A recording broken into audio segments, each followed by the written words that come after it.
Welcome back, audience, once again. The second video today. I rarely shoot two videos in one day, but I want to record another one about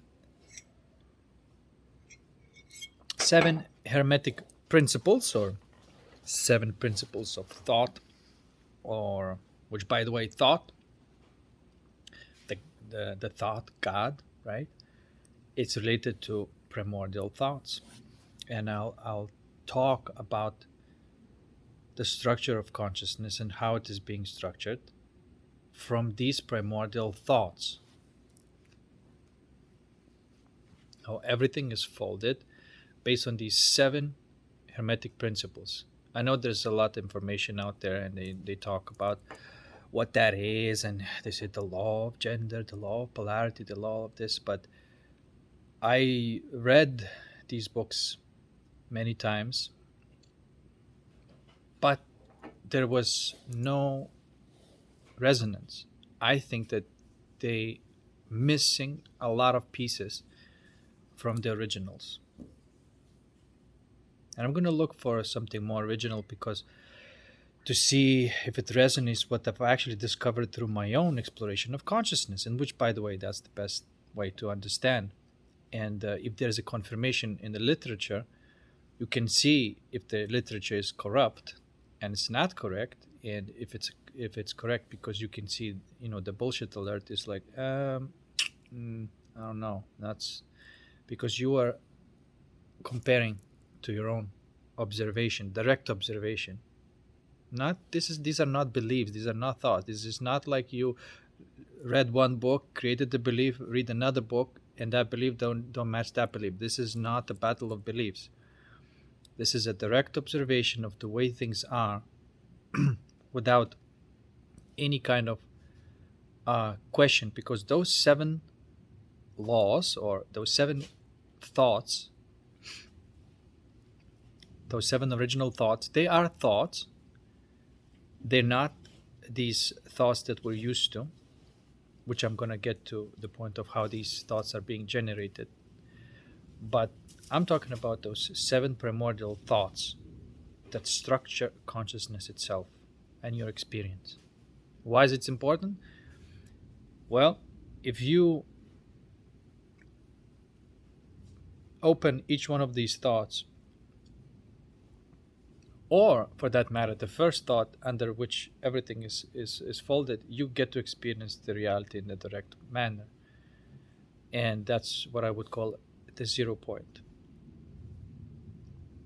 That's why it's important to know that structure exists, and that there can be a direct observation of that primordial thought, and can be direct relaxation of that thought and falling back on the reality that's behind it. Okay, and sometimes these are called densities, right?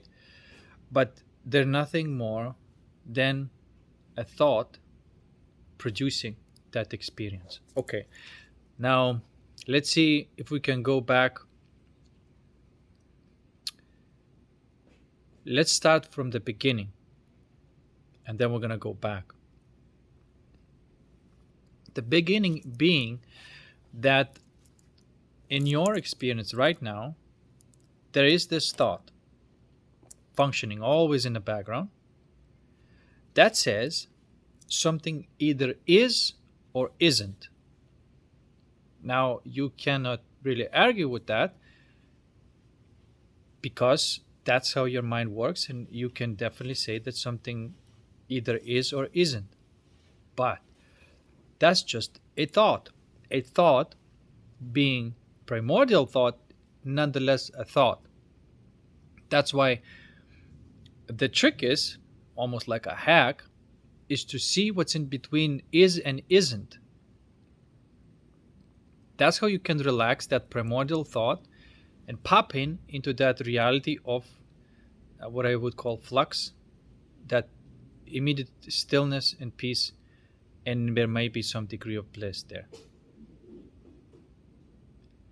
And there's a direct experience of the reality because all you did is you relaxed that original thought, which required to you another word for it, like the surrender and courage, pointing to where is that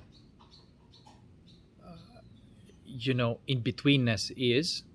And you can only do this with your attention, which is not the faculty of the mind. And through that attention, in betweenness, you may become aware of direct experience of the reality. And that's pretty much the trick that it's getting quite popular, and it's effective. And anyone can be shown the 0 point upon this direct observation of in between what is and isn't. And the direct experience appears, and there's an instant liberation. And that happens because you have relaxed the first primordial thought that says something is or isn't. Okay? Now, let's move on to next thought that arises. To speak a little bit more about something is or isn't, it is a value. So that's why the first thought is a form of value. It says, like, black, white, void, light, right? Void, light. That's all. It's either void or either light. Or there might be, when you look at in between, you start obviously experiencing neither void, neither light, and that you start experiencing direct magic before that differentiation happens, okay? Where between that void and the light, there's that peace and bliss. Now, stemming from there, obviously, again, through your own most basic observation, like looking at the thought itself is very, very simple. The next thought would be about the differentiation of the vibration, as I call it. Meaning, it's not just is or isn't something vibrating like this, like this, like this, like this, like this. There's a variation of the vibration. And so therefore, you can say that there is a birth of colors, which at this point is still a primordial feeling or spirit between peace and, excuse me. So we talked about that peace and bliss, which is, at the first level. Now we're talking about the colors of that peace and bliss. There is a variation of that. And each one of those, now it's a flavor of that peace and bliss. Red, orange, yellow, green, blue, indigo, purple. They can't be differentiated now into separateness. That's how this flavor of bliss feels like. Red, that's cozy, secure, safe. That's how this pleasure, that's how this flavor of bliss feels like. And that feels like sweetness, or enjoyment. And so on, so on.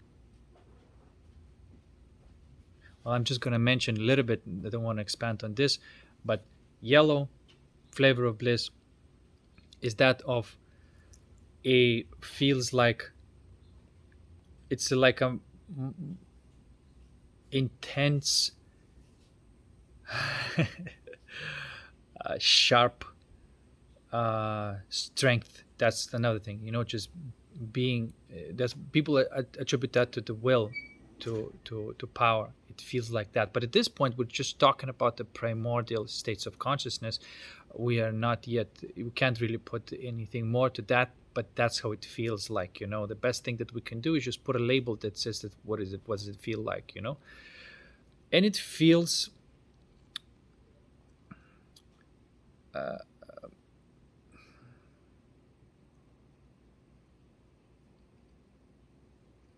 I don't know, it's sharp, let's just say it's a satisfying, sharp feeling, intense feeling. That's what the strength would symbolize.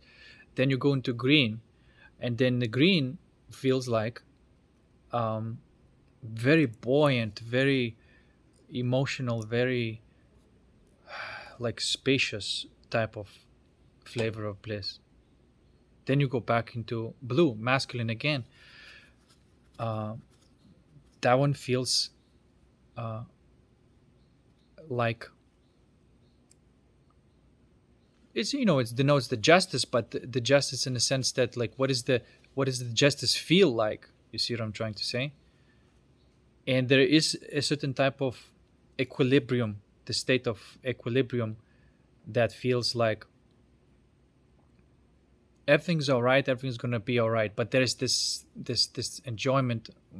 You see how tricky the language is, but there is that vibration of blue, and there is that there's this flavor of bliss as blue color.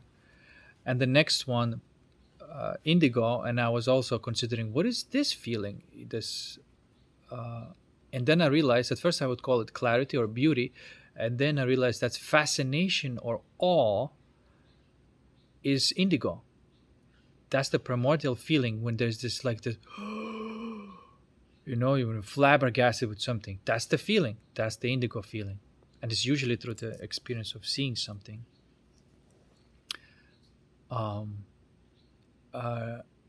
Then the last one is a purple, and at this point I just call it royalty, because it feels very pristine, very perfect, very sparkly type of feeling. And how else do you describe the feeling of royalty?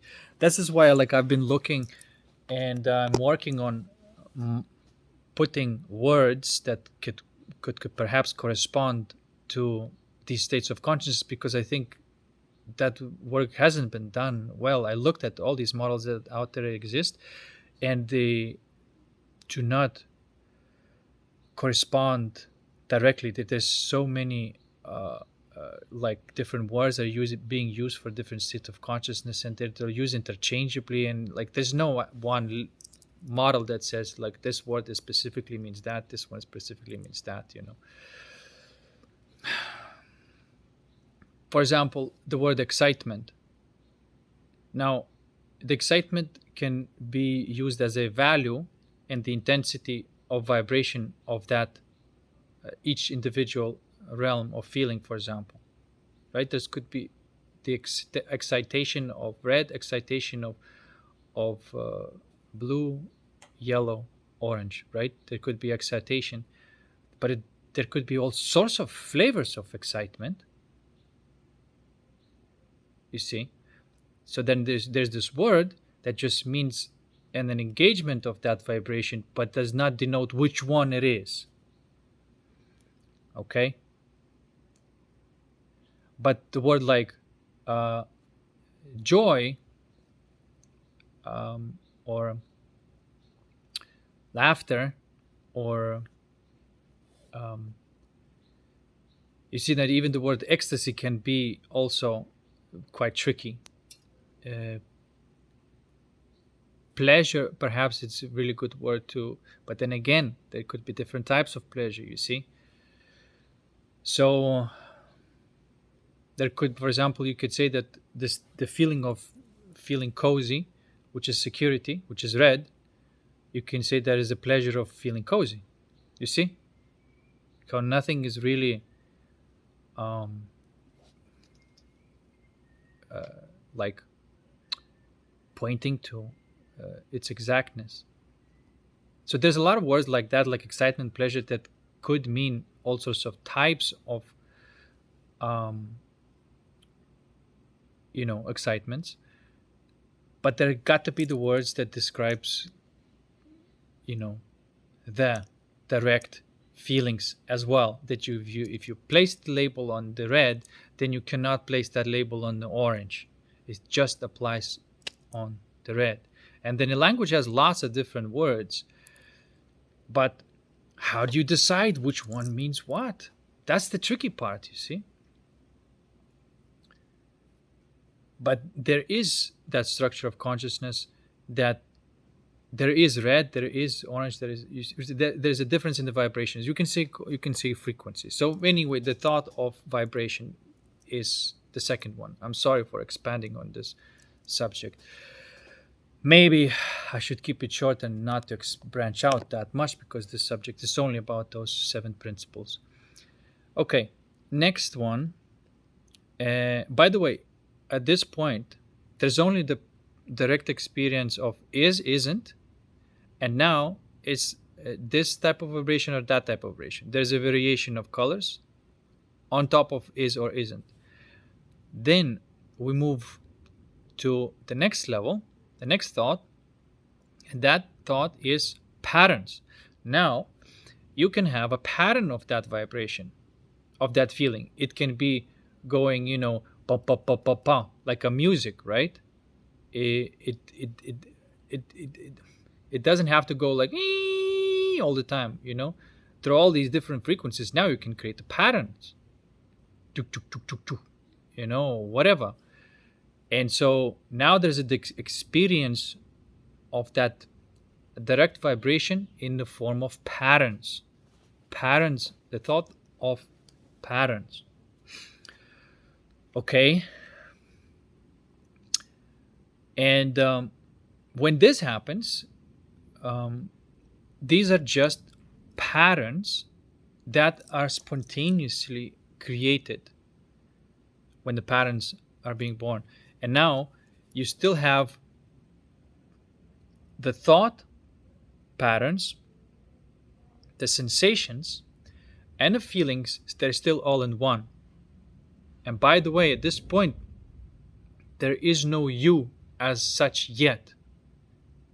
There's no doer yet. It's just a direct experience of is, isn't, differentiation of the flavor of that is and isness or not isness, and then there is a pattern of it. And it's usually this level of pattern you would call like a 7D, where somebody, you sometimes using psychedelics, you can tune into that state of consciousness, and you as somebody disappears, and then there's this just a direct experience of kaleidoscopic patterns that's floating around, that each pattern has a flavor of bliss. And it just keeps going and going and going. It's sort of like a music of gods, and it just never ends, and keeps creating these patterns. And the Mandelbrot fractal zoom can show you what that's like visually. It's just that imagine that you are those patterns, and there's no one experience of those patterns, if that makes sense. And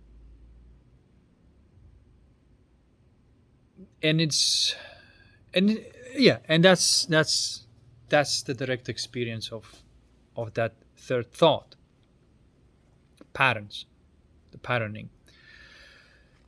Then the fourth thought, when it arises, it creates the doer. It creates me and my environment. Now, this is the first time where there is me, which is, hey, I have a body. Of course, that body is very primordial and probably some sort of geometric patterns. And then there's geometric patterns outside of me and my environment. And I am one of those geometric patterns as well. And now I'm interacting with my environment. At that point, there's a body, there's a soul, and there's a mind, but they're still together. Okay? And you, as this bubble of geometric patterns that feels like bliss in your environment, now there's an interaction and there's an appearance that there's a doer of these patterns. Now you can create these patterns, and these patterns, these vibrational patterns, right? So basically you're creating reality, primordial reality, like a music. And there is a satisfaction in creating that reality and experiencing at the same time. At this point, there's a doer and a beer, if you will, or the creator and the player. But the feedback is almost immediate, so whatever you create, you experience immediately. And it's like maybe akin state to when a baby is just developing and still doesn't have a concept of other beings or other things, but there's just the I can make emotion, and that motion will do something and it will feel amazing, and this is like what it is, right? And Terence McKenna was talking about when he tapped into this realm where he was that geometrical pattern, and there were a lot of other geometrical patterns around him, which he called Fabergé dribbling basketball beings or DMT elves or whatever. And so then he was invited to make quote unquote sound and create these patterns. And so that's like a depiction of that state of consciousness. And this one I would call a the sixth density. Okay. Now, as you can see, every time there's a folding of a thought, there is an interaction of feminine and masculine. There's a yin and yang. And so it becomes the game. Every time the thought arises, this primordial thought, it splits the masculine from the feminine. So there's the game, right? You can see that in the patterns. You can see that in the is or isn't. You see what I'm trying to say? It's all throughout. Now, the next thing that arises, which I kind of give it away a little bit, is the other beings. You start realizing that, oh, wait a second, I'm not the only creator that I just make a motion and some magic happens. There are other beings also who do the same. So then there's a realization that like there's other mind, body, and souls that do the same as what I can do, right? And so that's like moving into 5D, but not really quite yet 5D, because there is a bit of a transitional thing right here. And I want to distinguish this 5D and 4D because it's a bit tricky. They do have a distinction, but that distinction is quite well, I'm just going to explain what that is and you'll see for yourself. Okay, so far we have is, isn't, variety, patterns. So far you can't deny that that's how you experience. And then there is me and my environment, also cannot be denied. Me and other beings like me also cannot be denied. This is all just thoughts. These are primordial thoughts, but yet we take them as reality itself. But they are the creators of the illusion that it is so. You see? But they're not. I'll get to this point. They're not. At this point, there is no such thing as something that is wrong. At this point, there is just a creation and play, and it's just complete enjoyment of blissful patterns. That's at this point what it is. Playing with other beings, we're also enjoying the blissful patterns. At this point, there is nothing wrong. Everything is perfect. Okay. Now, as we go into the 5D and the 4D, which technically the 5D is there's the otherness of a being like me.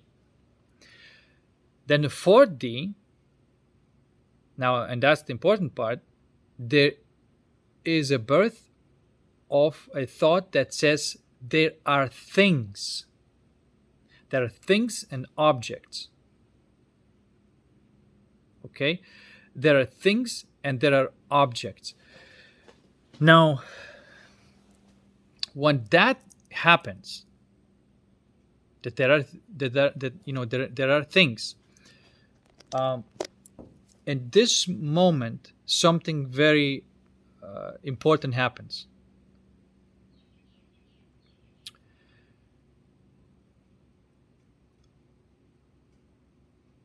What happens is the wrong and right becomes possible, because the birth of the thing is something that can lead to a correct thing or incorrect thing.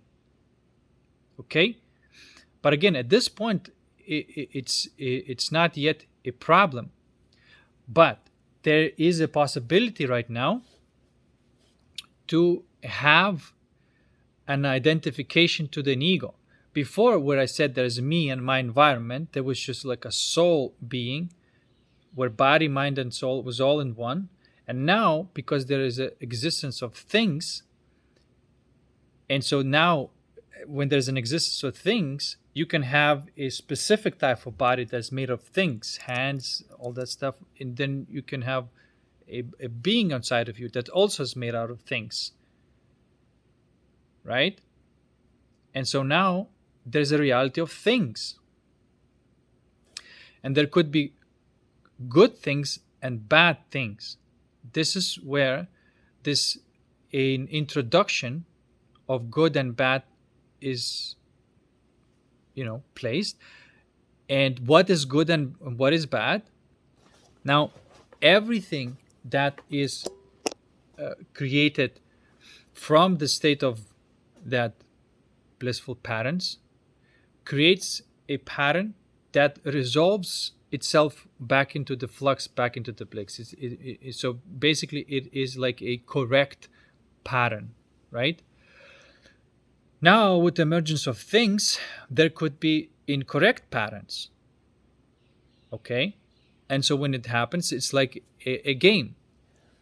Now, it is possible for you to create that vibration, right, or whatever, and see that it is that what you've done is not correct. And there's a feedback, and during that feedback, you are disconnected momentarily from the source, and that disconnection from the source experienced as suffering or pain. So there's a pain that even the concept of suffering and pain arises. And the suffering perhaps is not good, but the pain.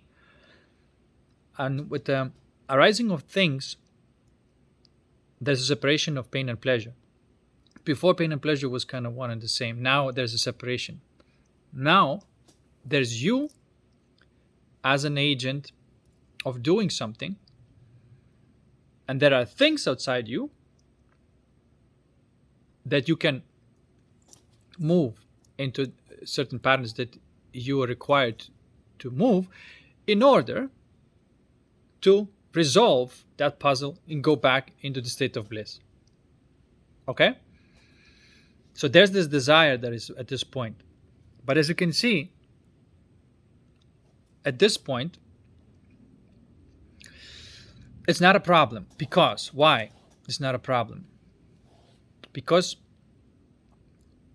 when you do something that is incorrect, and when you begin to play the game, you're going to do something that is incorrect, because this allows this, that any random thing that you can do, there's possibility of you doing an incorrect thing or the correct thing. And every time you do the incorrect thing, you have immediate feedback, which is disconnection from the source that feels like pain. And so you can immediately resolve that back to the state of bliss or whatever, like an alchemize it, pow, and then you know what is correct and you create from the correct. Okay, so that very pain, like you basically, you started blind, you created a pattern, it was incorrect pattern, it led to pain, and so you, as the soul being, right now taking that pain and alchemizing which is basically just experiencing and taking the punishment, so to speak, right? And then immediately you go back into the blissful state again, and that shows you right now what kind of pattern was correct. And so you create that correct pattern from that bliss state. And this is what I am teaching, that little motion that is done at this level in order to recreate the reality that was incorrect to something that is correct. And it has to be created from the state of bliss or peace in order for it to be correct. Okay? But at this point, there's a possibility to do something different. You, as this doer or a being, can choose to say, no, fuck that. I wasn't correct. I wasn't incorrect. I was correct. Even though the feedback directly it gives you, obviously, but you can be stubborn and say, I don't want to experience that feedback, which is pain. I don't want to experience that feedback, which is pain, which is actually through the experience of that feedback, you immediately find out what is correct. But you say like, hey, no, I don't want to experience that pain. I was correct. I don't want to take, that punishment. It's not a punishment, when you know what behind that pain is. And by the way, when I say pain, there's like 4 types of deviations from the norm, so to speak, and they correspond to these elements, right? But I don't want to expand too much on details of this. I just want to go give you those 7 principles that are primordial principles, and then of course there's many more that can be branch out from each one into the detail. So now, what you could do in this moment and say, no, I don't want to feel that pain. And so you can relate to your life. Where are you avoiding the feedback that told you that it wasn't correct? And then when you don't want to feel that, in that moment, you may say like, no, I'm not going to feel that. And this at this point, this reality is permitting that. And by the way, when the 6th thought, the thought of things, and you can say, I'm going to create that pattern that I wanted to create by myself. I'm not going to go back to the source and which correct pattern is going to be given to me.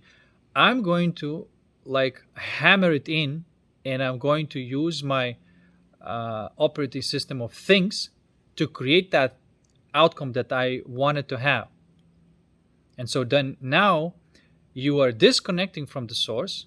You're holding that pain in your system and saying, I'm still going to get the feeling that the source is giving me. And then there is this suffering there and pacification of the suffering. And then you are making the things outside you fit in the way what would be resolution of that puzzle without going through the right path. You are just trying to brute force it.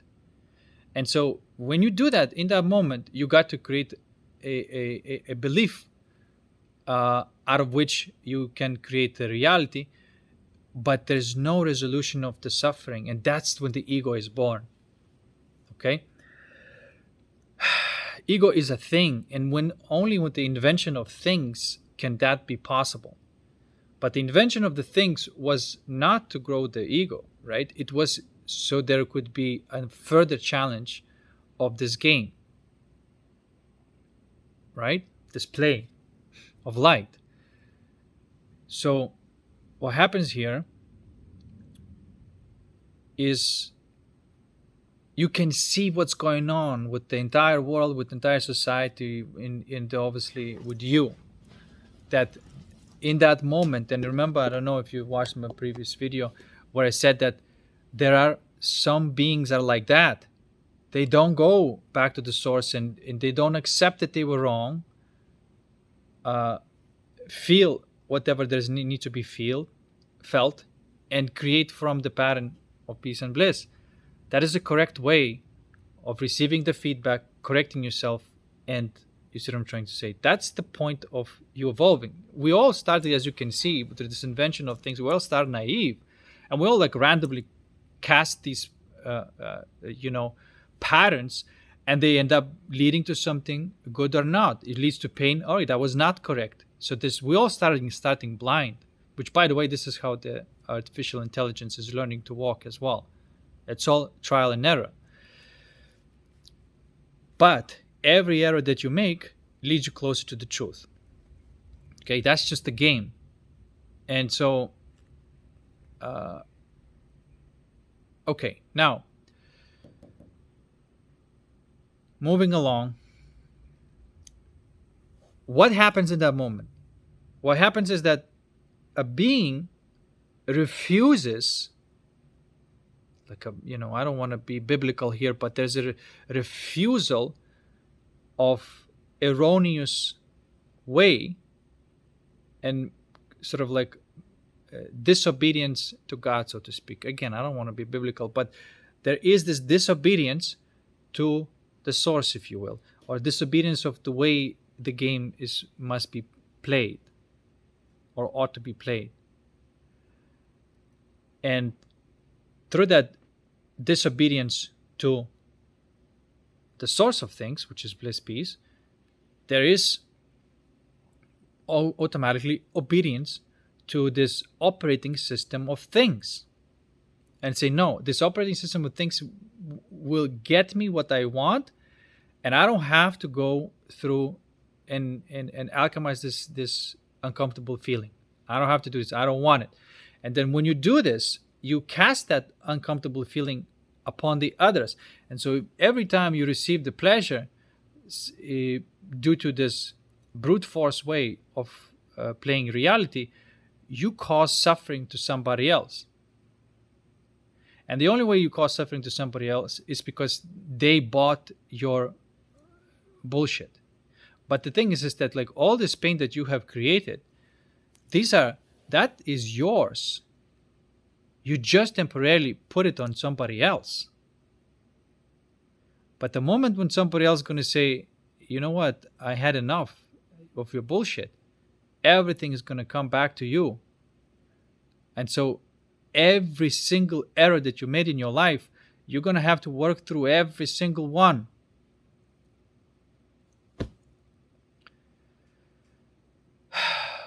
And I also think that once, okay, like don't quote me on this one, but this is what I'm observing to be the case. Once a being takes this path,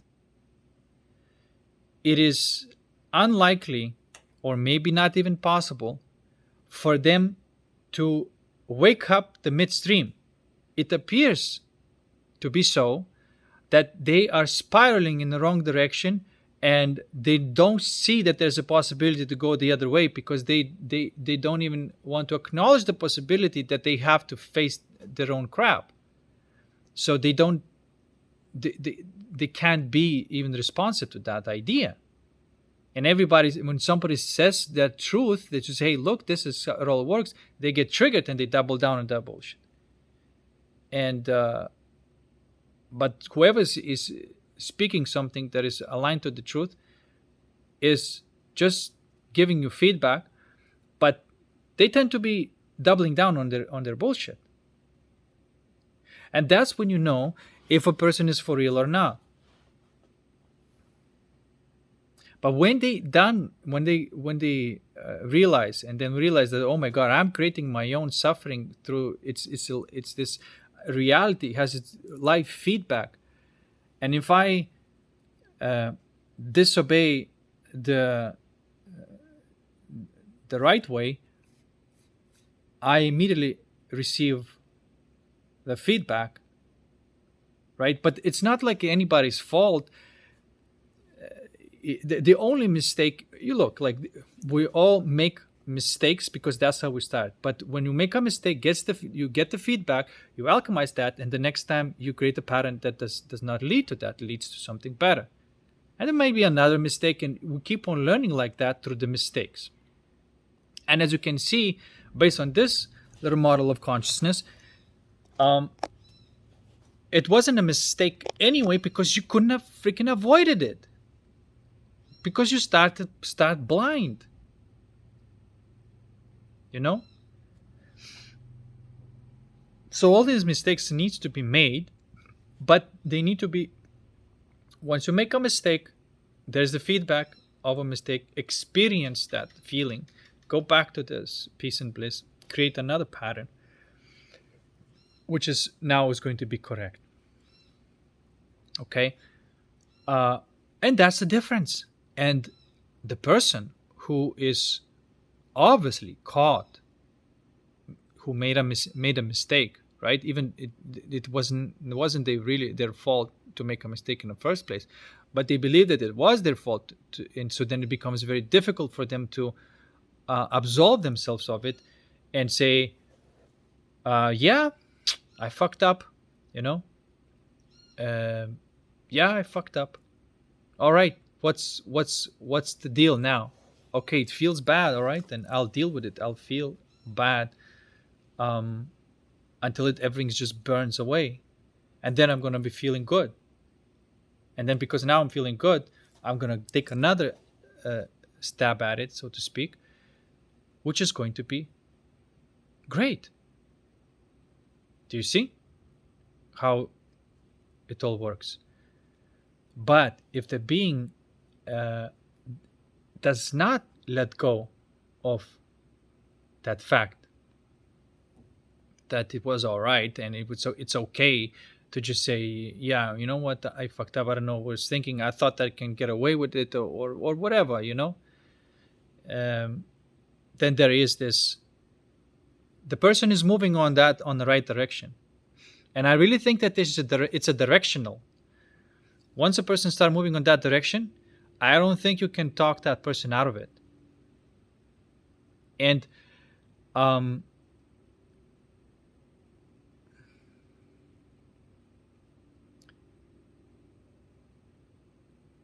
look, and sometimes it may seem that sometimes people look very convincing that they're moving at the right direction, but you cannot hide from the truth.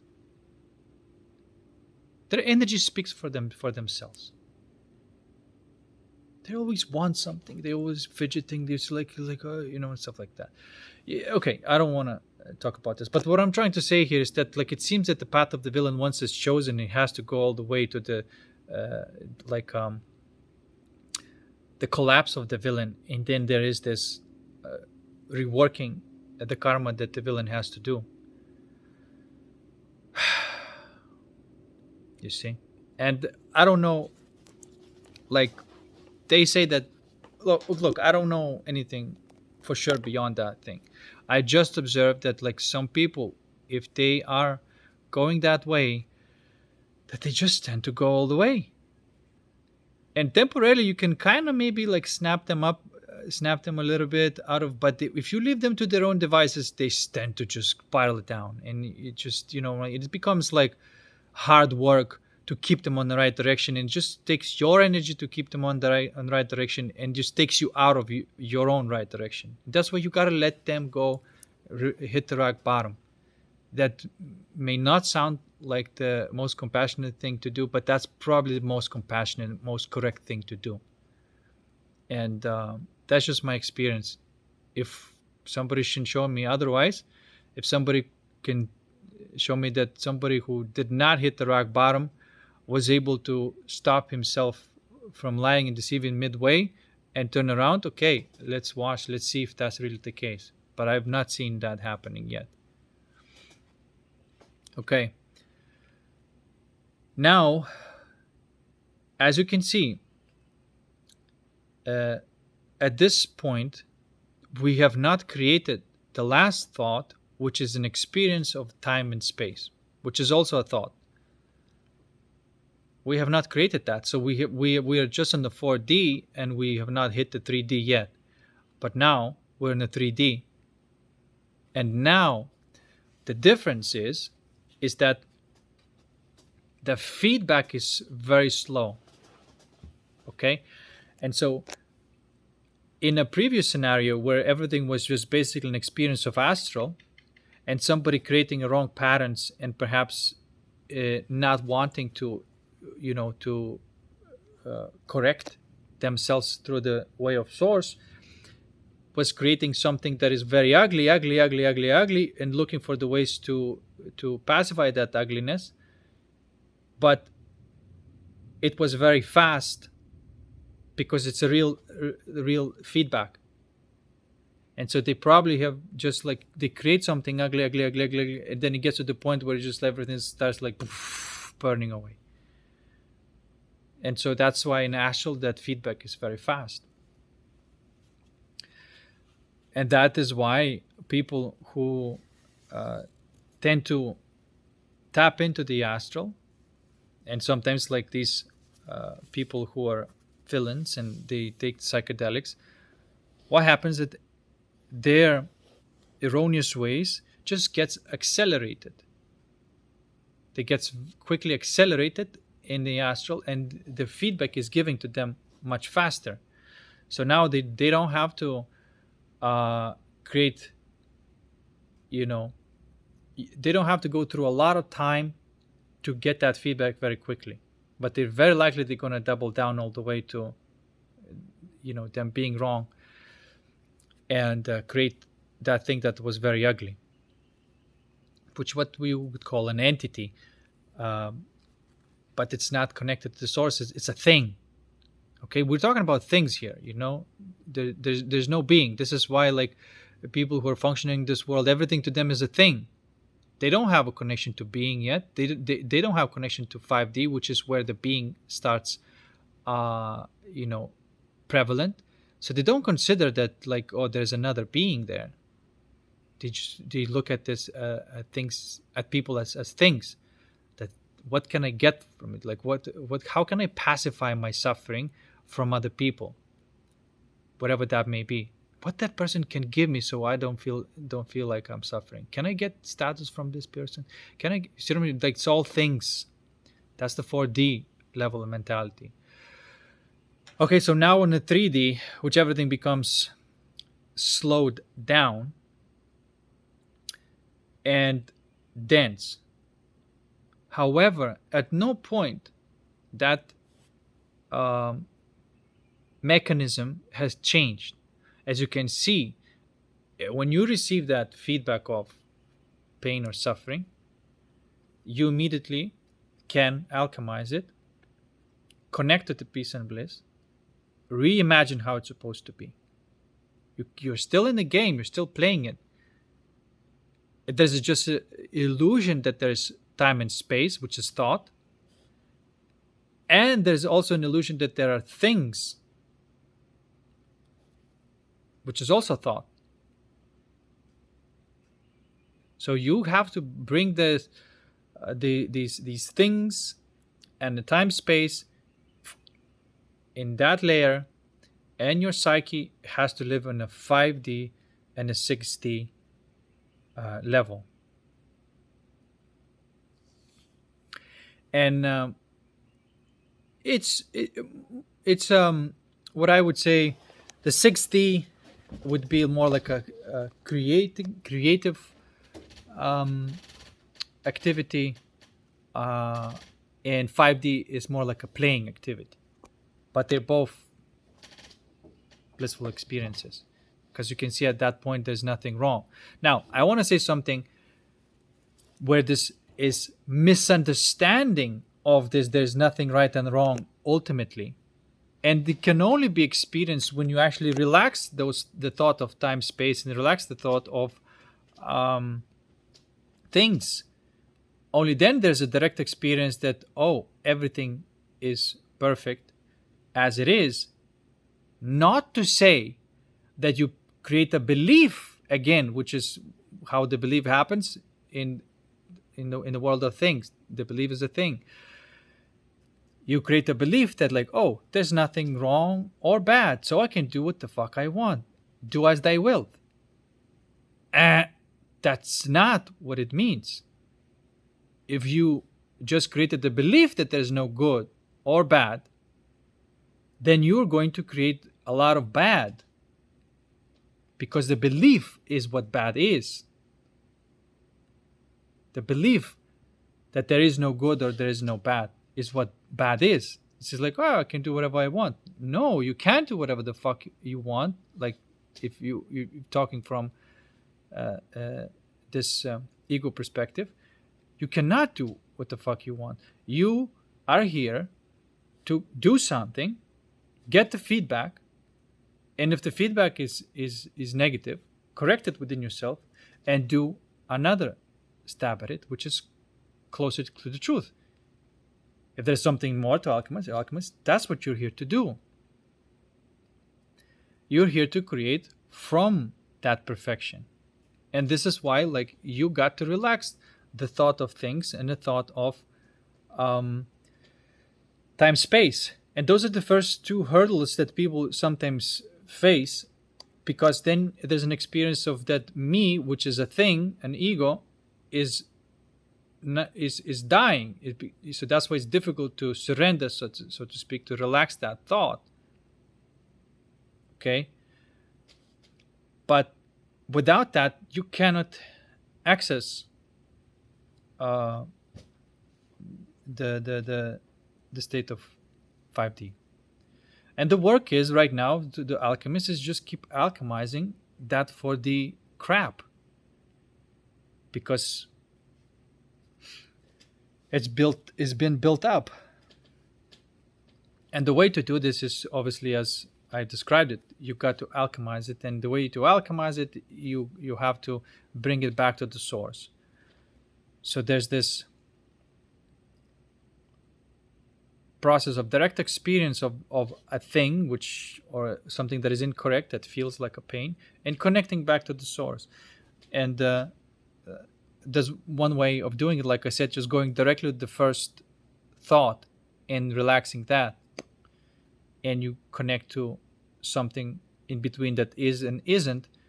And so this is what the best way to take whatever is in like corrupt, incorrect, and dissolve it at the source, without actually going step by step into these levels, because going directly through the step by step in those levels is a life journey. You know, what I'm saying is that you can alchemize everything by being, you know, how to say, without exploring those sixth and seventh densities, you don't have to, you know, go through them to go back to the source. There is this hack, which is not really a hack, which is like a tool to alchemize, best tool to alchemize. That thing.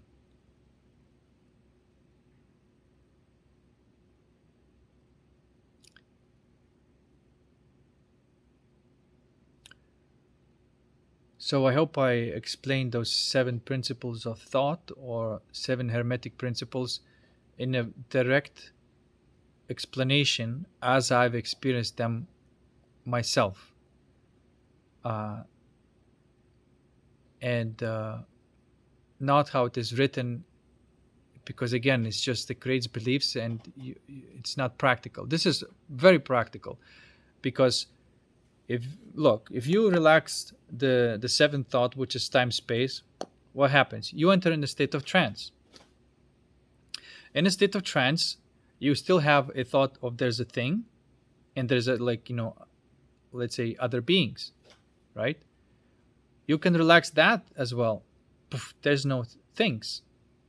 And so then you relax into the state where there's no ego. There's nobody says that something right or wrong.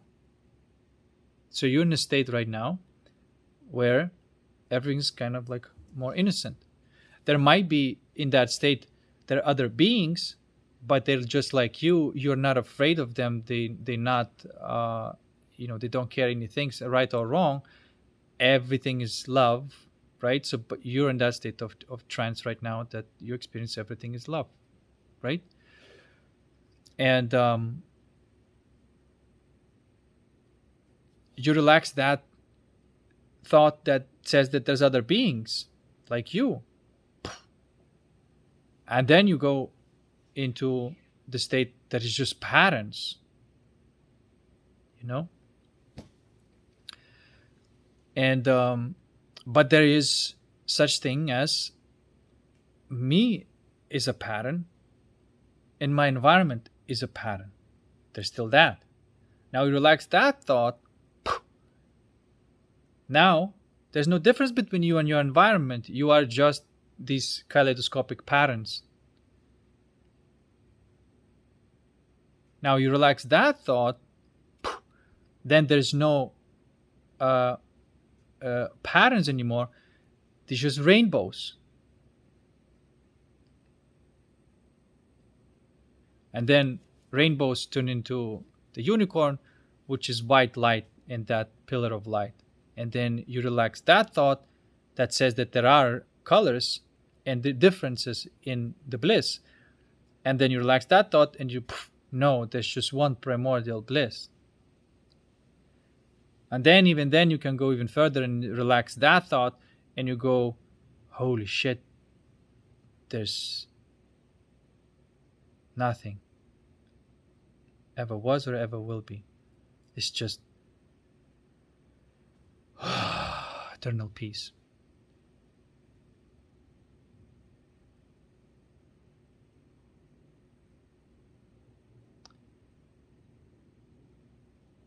And that is that eternal grace, as they call it.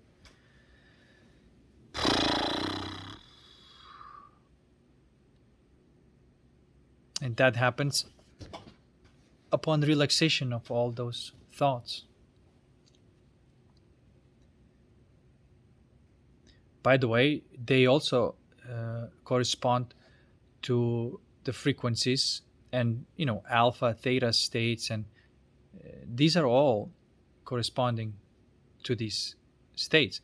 Now, of course, I gave you like a direct experience, and I mean, you can experience that taking psychedelics. You go in a state of trance and then you start hallucinating or dreaming, right? Or lucid dreaming even. Take stronger psychedelic, then you pop into this, there's just me and my body as geometrical patterns. Pop even stronger one, then there is no bodies. It's just one stream of kaleidoscopic soup of patterns. You pop even stronger psychedelic, then you go like, no, this is just like a rainbow colors and different vibrations. There's no patterns. The pattern is an illusion. It's just this just frequencies. And then you relax that and you say, no, there's no frequencies. There's just one frequency. And then you relax that and poof, oh, there's no frequency at all. That was a thought as well.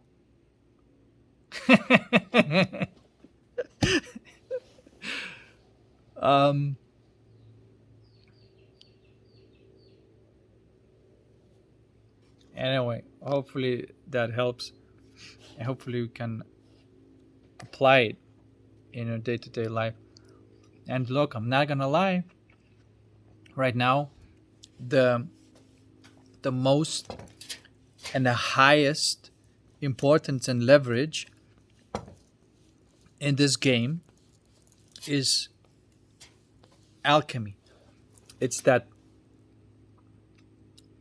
correcting the incorrect patterns in a correct way, not doubling down on another trick, not doubling down on another black magic. It's not going to work. Not in this era. It's just not going to work. And there's going to be very direct feedback. If anybody who is basically, it's a rock bottom to anybody who went that way. That's what I'm saying. Okay? And the good news is that you can have a tremendous leaps and bounds if you're going in the right direction of life. You have an opportunity to alchemize those energies that are so rare. And so that's why sometimes you if you are actually in touch with this, and if you listen to my videos, you probably are, because people who don't resonate with this information, they tend to be very triggered and not listen to this. But if you are listening to me, you're probably experiencing this climate of vibration. There's this pressure that comes along, there's this pain that comes along, there's this disgusting feeling that comes along, there's this confusion feeling that comes along. Each one of them ought to be alchemized by you. And it's a huge gift, because it gives you, if you look at what I just described, what kind of gift you get by alchemizing those energies is that you get to live into that primordial blissful state, out of which everything you create leads to that blissful state. So for you as a being on this planet, and obviously the real player of this game of consciousness, somebody who knows how to play this game, and somebody who's equipped to play this game in the right way, you get to build up your stripes like never before. I shouldn't say never before, because everything comes in cycles, but I'm trying to tell you that this cycle that's happening right now, and going into the darkest places, you can discover the most profound light also. And that most profound light can only be found in the darkest corners. So that's what I'm trying to say. It's just like a Star of David, you go into the darkest things, but you find the source of the brightest as well. And you get to discover that into the most incorrectness goes back into like that coal with the pressure and temperature turns into the diamond. You get to discover that diamond. And that is an equivalent of Mario collecting these coins, Brum, brum, brum, brum. And so that's the point of life, because that is not temporal. Time and space is just the last thought that you see what I'm trying to say. Time and space is just the last thought. This 3D thing is just seventh thought. And so when that thought goes away, let's say you, by the way, you don't have to physically die to relax that thought. This is why the astral projections, out of body experience, lucid dreams is the relaxation of that thought. You're still aware all these other thoughts are functioning, but you can see that, wait a second, there's no fucking time and space. I can go to any fucking time, any place. And what does it mean? That means that there's any kind of potential past time, a potential past future, more ideal past, more ideal future. Like, it's just that. And that happens upon your connection to the astral reality. And I don't know what the fuck these people are doing, in the astral, besides understanding that there is no limitation of space, time. And the best thing that you can do there, in a very fast pace, alchemize. Anytime there's an encounter of some sort of like a negative vibration or whatever, you can alchemize there like that. And eventually but some people, what they do, again, I'm repeating myself, some people, what they do is they end up fighting those entities that they're not real. They created with their own thoughts. This is what people say, like haunted by their own demons. But you created that. You can easily just go to the source of it, feel that feeling that you don't want to feel, burn it all up, and it's gone. It's a thing. It functions in the 4D, in the invention of things. It's not alive. It's a robotic entity. So that's what you do in the astral. You alchemize the crap of any energy. And what does it mean? Look, you don't even have to go to the astral to alchemize. I'm just saying that that could speed up things for you.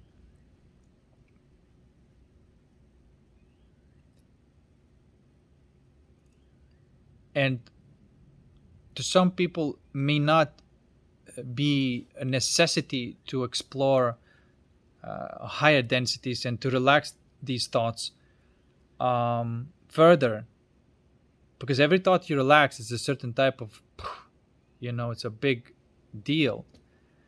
I'm talking about the primordial thoughts here, of course. It's a big deal. But if your job is done in a 4D, there's 5D. If your job is done in 5D, there's 6D. And honestly, if you go to the 7D,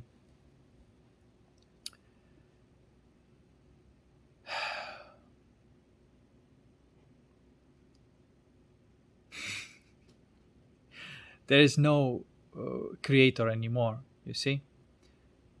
And some people may live in this 7D, but they don't do anything. They're just like holding a frequency.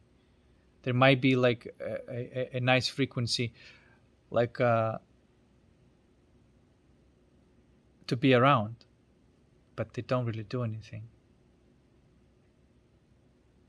That's why my favorite is obviously the 5th and 6th, because you can always connect to all these other higher densities if it's necessary. And at the same time, you are functioning in the lower densities as well, and there's a higher. And so to me, the sweet spot is where the most satisfaction for me is in the 5D and 6D. And by the way, this is not necessarily means that I'm in an astral reality or causal reality. It may be that I'm physically here, yet at the same time, there's an awareness of those realities as well. And it usually may be like, you see what I'm trying to say? Like, you don't have to go focus. You can completely focus there, but you can also have a parallel processing, if you will. There is this, you're here, you're awake, but at the same time, in your imagination, there could be this dreaming going on. And by the way, the dreaming can be either you are writing, lucid dreaming, which is you imagining something specifically, or you're reading, which is, the passive. You say like, okay, give me the information. Let's see what in the dream can give you the premonitions, all these other things. Or you can be imagining, saying, this is what I want to create. But you don't have to be completely plugged in there for this to work. Although, when your focus is completely there, there's a likelihood that you're probably going to do a better job if there is this 3D distraction at the same time. But the lesson of this story is that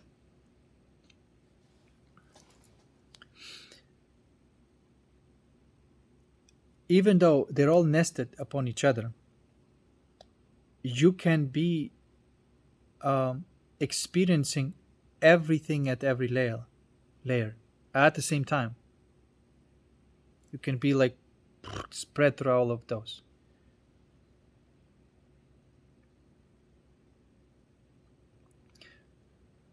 There could be a certain amount of peace, or like the certain degree of peace and bliss at this, in the background. And if really you can really focus on like more specificity of that peace and bliss, and you can start experiencing like, oh fuck, there's colors of it, there's flavors to it. And so then this the telepathy idea is when you are talking with other beings or communicating with other beings or playing other beings in your imagination. That's you are in the 5D, or when you are imagining something that you want to create out of these patterns that's 6D. Like you can be in a 3D, in your body in a 3D, and yet layer through all these other realities as well.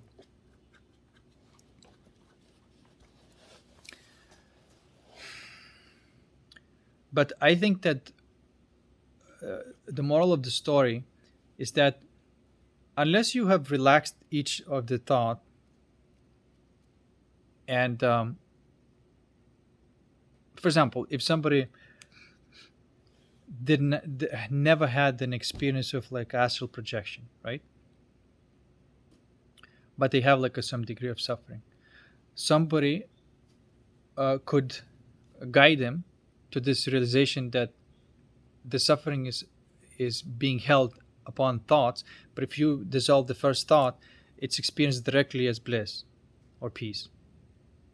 So then you could ask the person a few questions like, what's in between of things, what's in between this and between that, and the person can tune to that and realize that, oh, it's just deliciousness.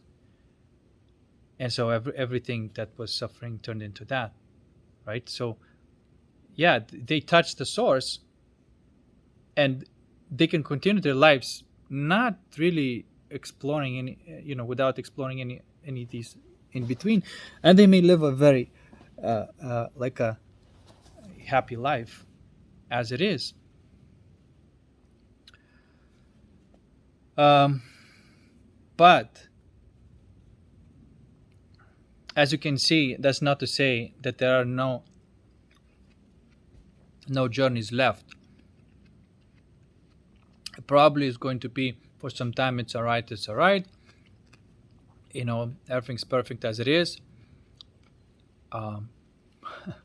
Then you realize that, yeah, okay, everything is perfect as it is, just like that bliss nirvana is perfect as it is. But then arises the question is, what can you do with it?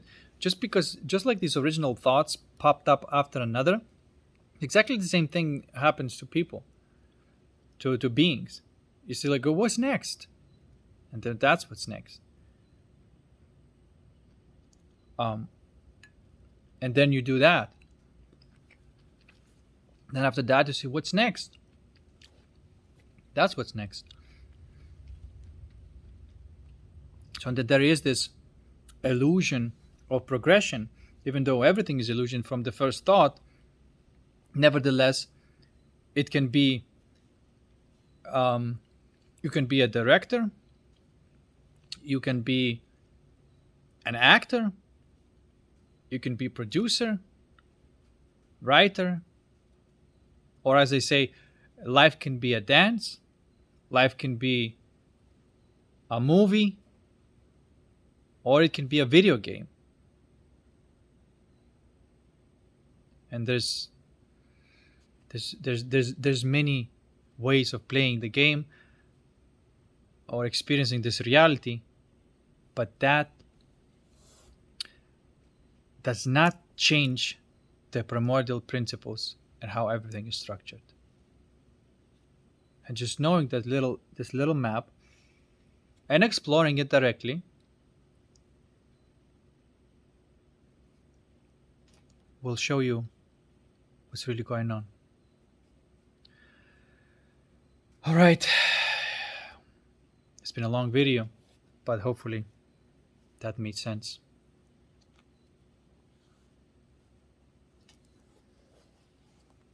Or not. Peace. See you next one.